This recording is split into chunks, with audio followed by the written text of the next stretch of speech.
Eşitmir ki. Ay İsmail. Ay al. Yeni gene İsmail. Ne kadar yatırsan az yattın ha. Ay imkan verirsen yatma. İmkan verirsiniz yatma. Markete gedirəm. Hadi git sen. Markete. Ha git lan. Pul ver. Yoktu pul. Ay pul akşam vermedim sana. Sattırmak olmur. Ay gelirsen akşam verdiğin puluna git. Sen senin git. Yoktu. Akşam verdim pul kalmadı. Şeyler almışam eve. Ay benim cinatına mindim. Benim nereden çıkartma. Akşam 100 manat vermişim. Ama sen canım. Ma bir başkası götür. Ha. Bir tane de Arap. Yok olmaz. Arak çekme.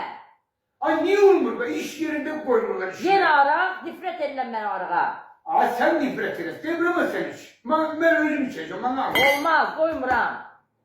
Hiç onda gitme. Ne satın lazım diyor. Gelin birden aralar getir diyor ki. Zibile kalsın. Az iç.